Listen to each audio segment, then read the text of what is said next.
Scene 7, take 1, Mark. Sound speed. Yep.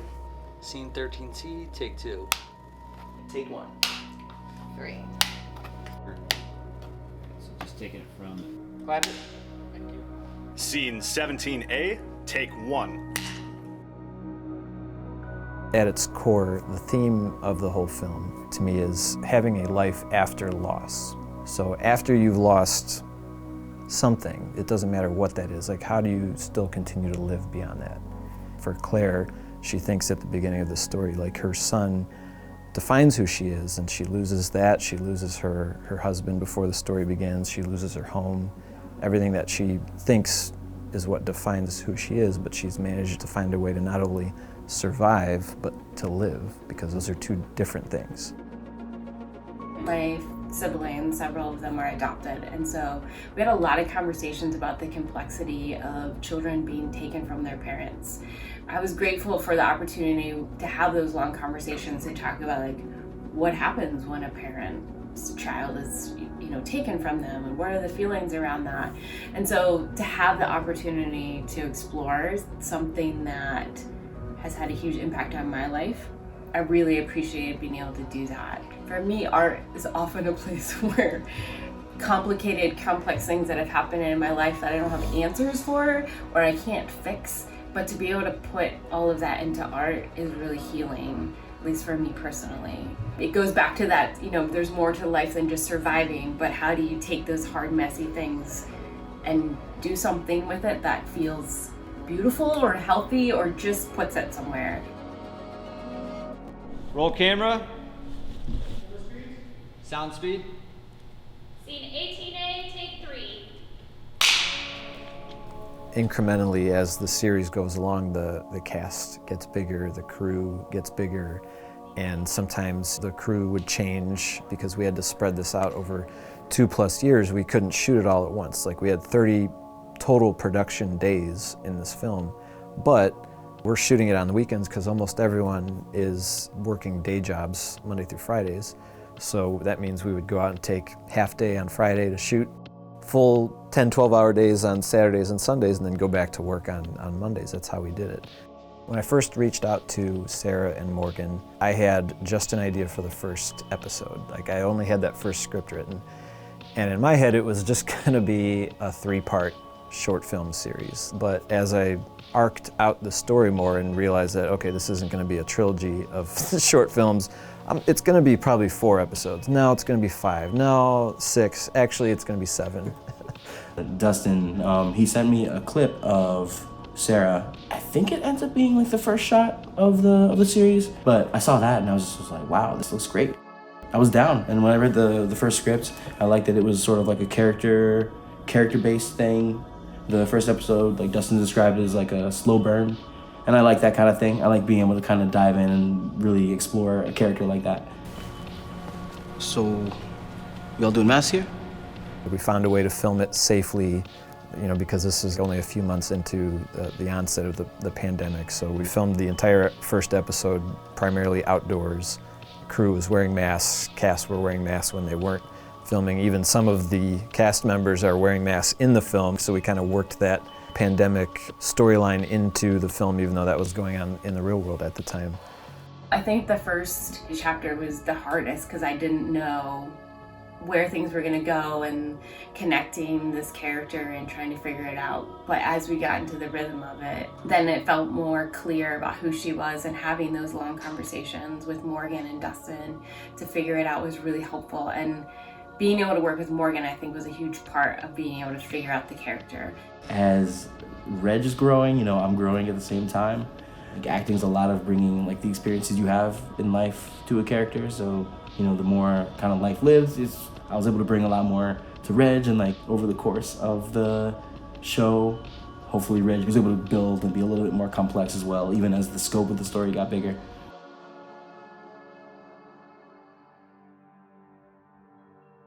We didn't hold casting calls or auditions for any of these roles. These are all people that I'd either seen their work before, I had worked with them before and already had some kind of rapport with them. What do you got for me? My mom is Beth Geiser. She plays the character Pritchard. She's not a technophile at all, but she plays one really well on screen. Other members of my family, my wife and kids, show up, in small roles in the background. My siblings, my dad are in it. My friends show up at points. My brother actually has the distinction of appearing in the first episode and the final episode, and he gets killed in both of them. So, so everyone on camera, to me, just was right for the role as I wrote it.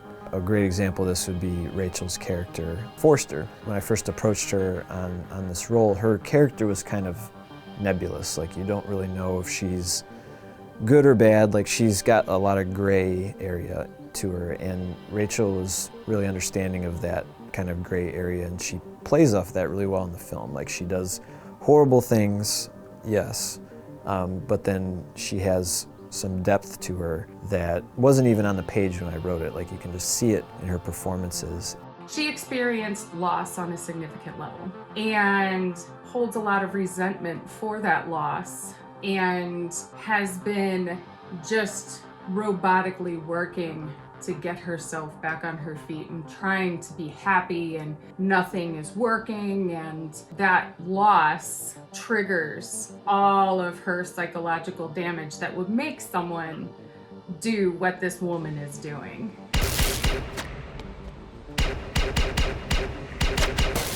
So shooting a bow, I was horrible at. I had never done before. So the first parts are Dustin's hand, doing a lot of the shots because I was so bad at it. I'd like to give a huge shout out to Duck Hunt, the Nintendo game from when I was younger. No, I'm just kidding. But I was really good at that game. That was my favorite. No one could beat me at that game. It's been a long time since I've held an axe or chopped any wood or anything like that, so no, those swings and stuff like that, no. No one told me what to do. I just swung, and then it was no, that was definitely wrong, and it worked. I was probably the biggest issue with continuity, because when I was cast, when I first moved out here, I did have the beard, and I still need to work, so I got a job serving and bartending out here. But the place where I work, I have to be clean shaven. So in the interview and everything, I was well, I do have I have a role, and I need to have the beard. And they just kind of looked at me and they were like, you're gonna have to shave. So I shaved. Thankfully, Dustin was kind of just okay. And Reg is he's out there. He decided, let's get this thing off my face. Evenfall Winter, scene 3A, take 3. All right, thank you.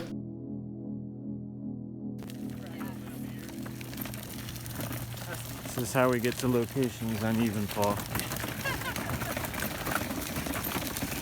Schlepping gear.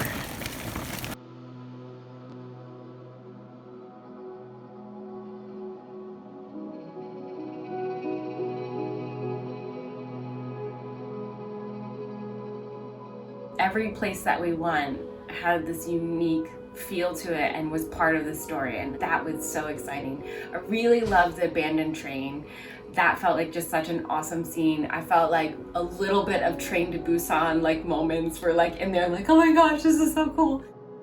Each one of them, Dustin did such an amazing job that felt like the story, being in an abandoned church. It just was phenomenal and fit so well.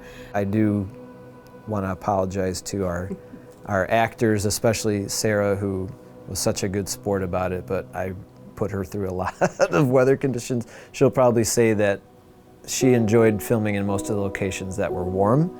She did not like filming in the places that were cold, but she was never a diva about it.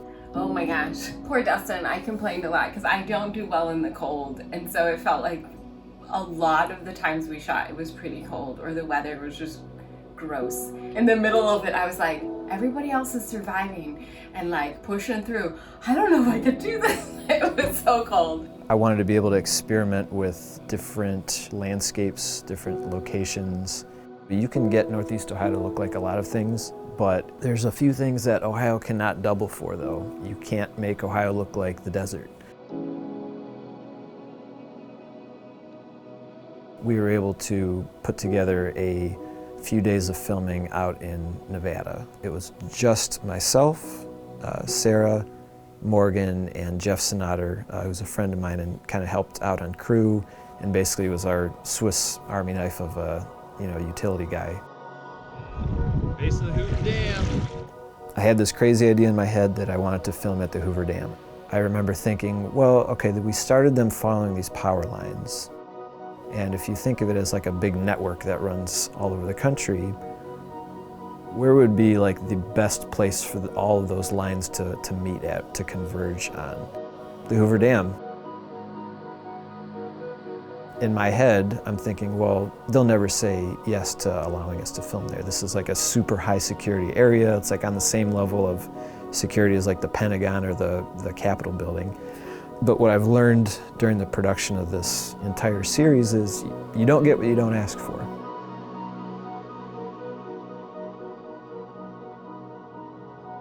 Learning how to control a two-person tandem canoe on a very unpredictable river at the base of a dam where the turbines are just turning constantly and it's making the water do things in unpredictable ways. Trying to direct Morgan and Sarah on the river and try to get them to steer the boat in a certain direction and also give a performance. That was, I would say, probably one of the biggest physical challenges. Being near the Hoover Dam was crazy. Being on the river was crazy. Just a crazy experience, and I'm honestly glad that it's on film.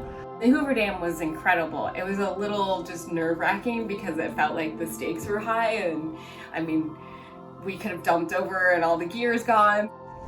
This is easy. But Lake Mead was probably my favorite. It just felt magical. You know, doing sunrise and sunset and being up there was just, it was stunning. And so just surreal.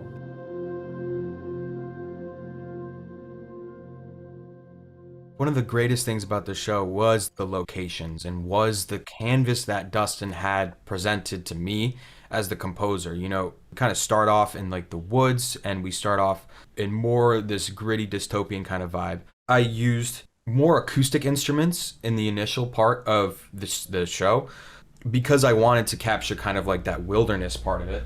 And then as we kind of morph into, you know, this tech kind of place and as we go down into Evenfall, it definitely becomes more modern and kind of synthy. Dustin's vision for music was very interesting to me. He didn't want the typical, what you would imagine for an apocalyptic show or movie to be, which would be like gritty, hard, orchestral action or something. He would draw inspiration from Tangerine Dream sometimes, all the way to John Williams. You know, having temp music like that and then kind of interpreting it into an Evenfall lens was really interesting and a good challenge. Action. Action. Action. I don't think there's a way I could have made this story before being a dad. You know, as a parent, your biggest priority is the safety and the well-being of your family, your kids. That was absolutely like an influence on this story. What's the worst possible thing that could happen to a parent is losing their child. And what lengths you would go to get your child back from you or to get back at the people that took them from you. I'm here for my son. I was very deeply influenced by the films of Hayao Miyazaki.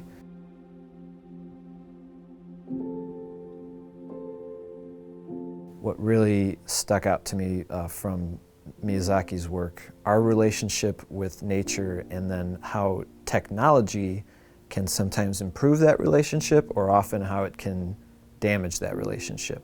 And then behind it you have this whole backdrop of the changing landscapes of nature. We shot this entire series over the course of 2.5 years over multiple seasons. So you're seeing the seasons change regardless of what's happening with the characters and their interactions with technology. Nature is the constant that kind of unfolds behind them. We're filming here. What do you got to say, Rick? I mean, I opened the door to get air, and this is what the day has given us. Look at the tree. It's covering the tree. We have snow. On May, what? 9th. Mother's Day 2021. It's a Christmas it's miracle. beautiful. It's a Christmas miracle. Look at So coming out this way.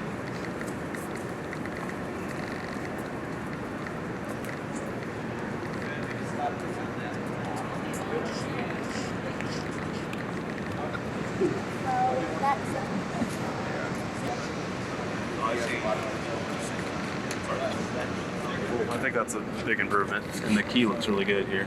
There's kind of a little mini read. You don't have to do it. Out of my face. This is already making me emotional, so I'm not sure if I'm ready for today to end.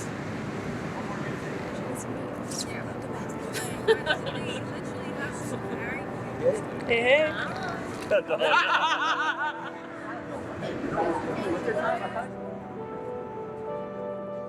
What I like about the sets, for how many kind of different people that were in and out, I think there may be like 100 people total that worked on different aspects and like working with the same people.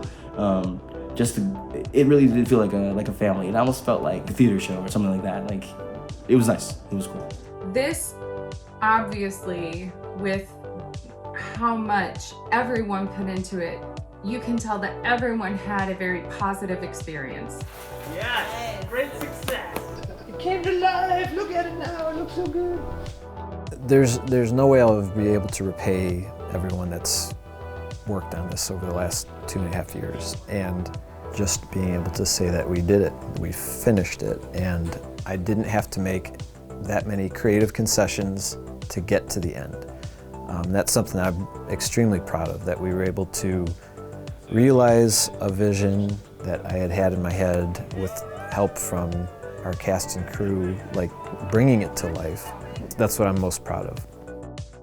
I love creating and I love acting, and to be able to have something that I love so much connect with people is such an amazing gift. And I'm so grateful for the opportunity to be a part of this amazing story. I'll never forget it.